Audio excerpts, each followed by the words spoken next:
Je trouve qu'il y a un peu trop de bruit là. Ouais. Ils sont trop bruyants ces oiseaux. Ouais.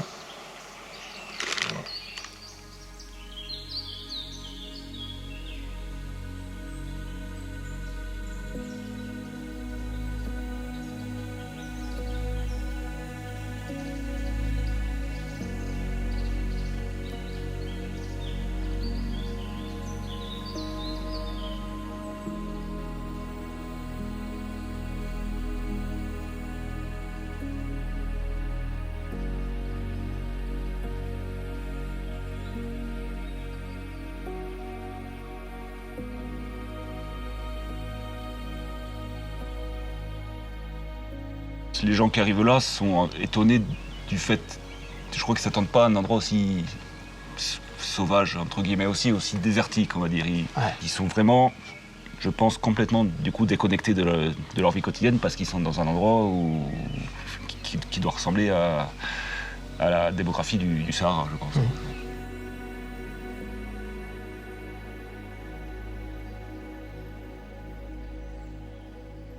Ici, on va passer une crête, paf, on tombe sur 2 ou 3 villages perchés. Un autre tracé de vallée. Ça change complètement de ce qu'on a l'habitude de faire. Ouais. Ça, c'est... Ouais. Puis il y a aussi cette notion, donc bon là on marche un peu plus sous la chaleur, entre guillemets, ce qui n'est pas toujours très habituel chez nous. Et puis cette rencontre avec les cours d'eau, en fait, les sources. Et dans cette végétation, c'est toujours un peu le waouh quand on le voit, quoi, en fait. On a cette... et puis ça, c'est quelque chose aussi qui personnellement me fait du bien, en fait. Entendre l'eau, voilà, c'est quelque chose que je trouve fabuleux. C'est un des trésors de la nature à mes yeux, en tout cas. On a l'impression que la Castellice s'est étendue au fil des siècles. On peut leur dire qu'ici, la micro-région, c'est la Pieve di Azer, et que la région globale s'appelle la Verde, et c'est pour ça, sûrement à cause de quantité d'eau en profondeur, qui donne ce vert un peu atypique comparé au reste de la Corse.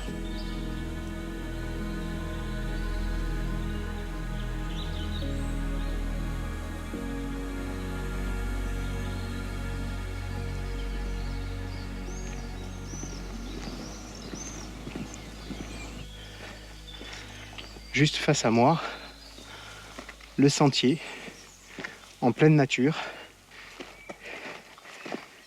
Voici donc le programme du jour. Matsoul, puis Serman. Ce sera notre point d'arrivée.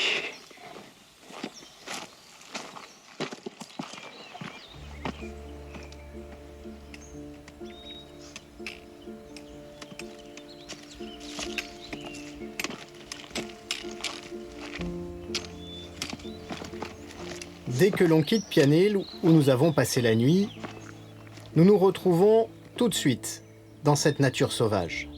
En ce mois de juin, le maquis est en fleurs, très parfumé. Au fil de la marche, ce sont désormais les paysages du Baudio qui s'offrent à nous.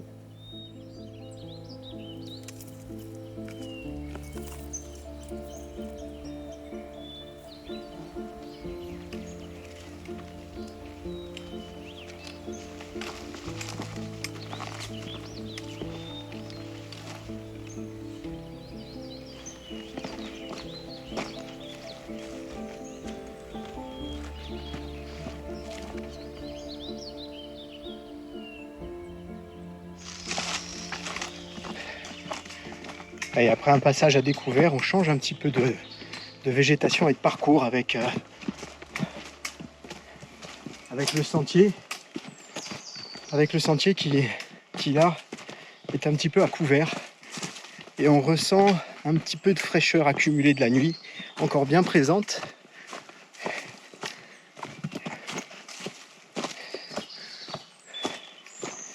Et puis on sent petit à petit une végétation différente.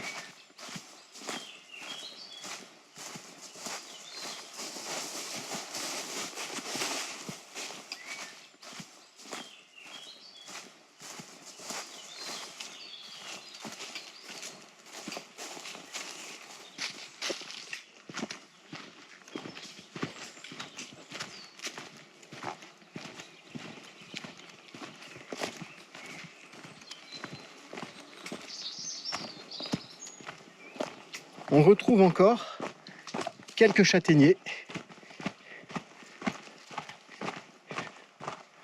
Alors, qui ont l'air complètement abandonnés, hein, plus du tout cultivés.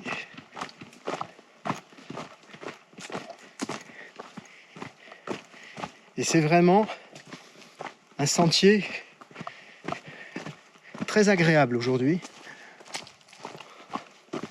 parce qu'on est complètement à l'ombre. Là encore, c'est sous une forêt de hêtres que se poursuit ce sentier très doux, où on a l'impression d'être sur une forme de plateau, hein. On enchaîne les petites montées, les petites descentes. Une belle fraîcheur. Et le calme absolu.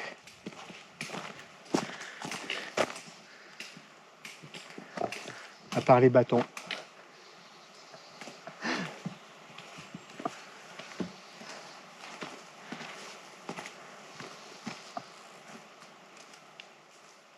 Avec Jeff, nous poursuivons cette marche paisible sous cette forêt rafraîchissante avant de changer encore de vallée.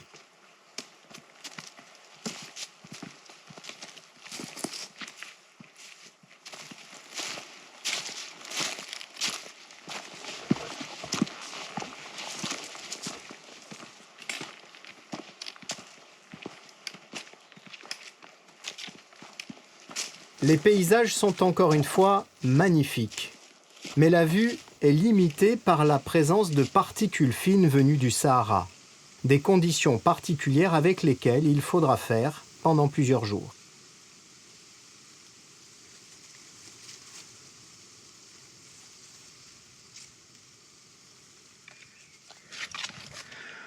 On vient de quitter le chemin pour un petit passage sur un lieu de pèlerinage avec juste là au-dessus la petite chapelle de Saint-Pancrace. Mais en ce qui nous concerne, on va continuer le sentier.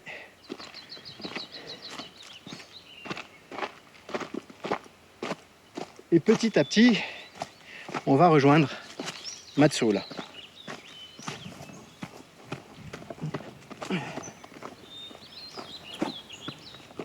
J'ai un frère donc qui adore la marche à pied et lui il a fait ça avec ses enfants quand ses enfants avaient 10 ans et donc il nous a dit écoute faut y aller, c'est magique, on passe par des villages, c'est pas du tout le même esprit que d'autres sentiers très exigeants mais justement ça a ce charme là quoi. On peut passer par un village, s'asseoir, boire un café, voilà.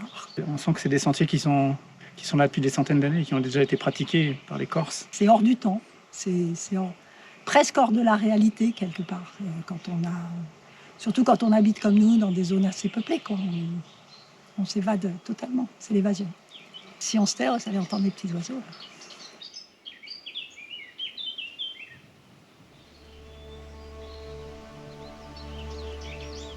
Et c'est bien une plongée hors du temps que nous procure ce sentier. De village en village, de chapelle en chapelle, tout ici nous permet d'imaginer l'activité qu'il y a eu par le passé. Sans nostalgie, cela donne une autre dimension à notre marche. Par moments, ces chemins en balcon nous permettent de découvrir ces villages bâtis en crête ou sur des éperons. Ils sont les balises de notre parcours.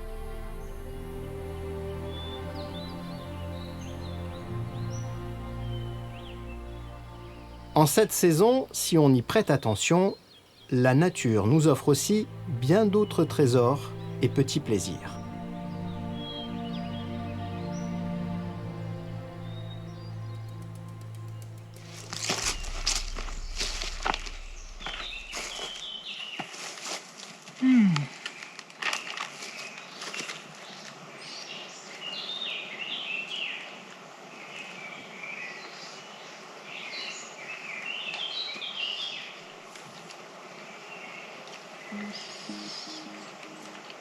Je trouve qu'il y a un peu trop de bruit là. Ouais. Ils sont trop bruyants ces oiseaux. Ouais.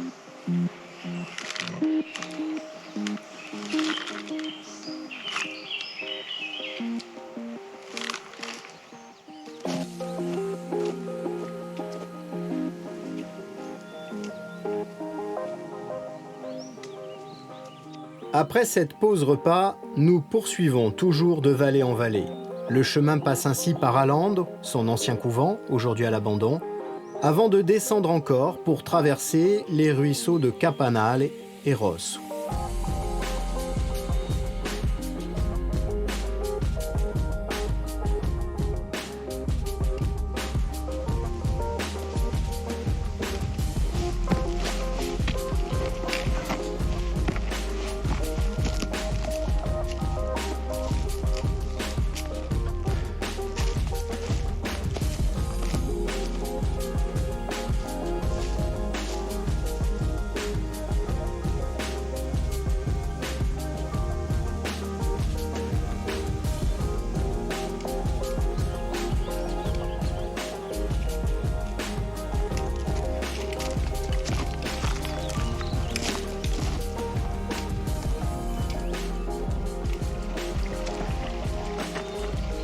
On peut passer par là.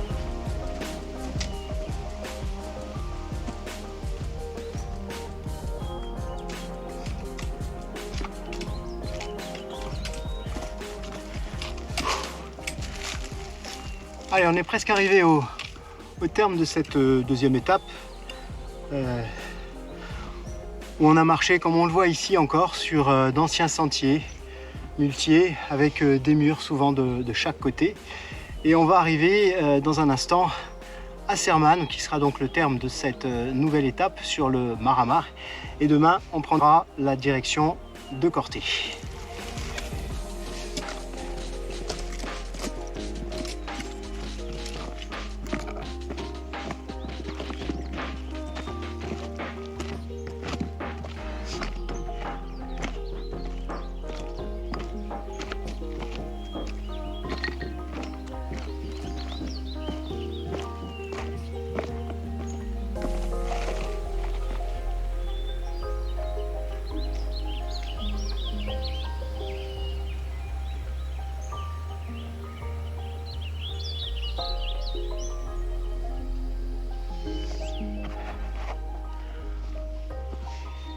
Allez, on est arrivé à Sermane. Et maintenant, on va rejoindre notre gîte d'étape. Et selon la célèbre maxime de Jeff, quand on arrive d'en bas, le gîte d'étape est souvent tout en haut du village. On va voir si sa maxime est confirmée.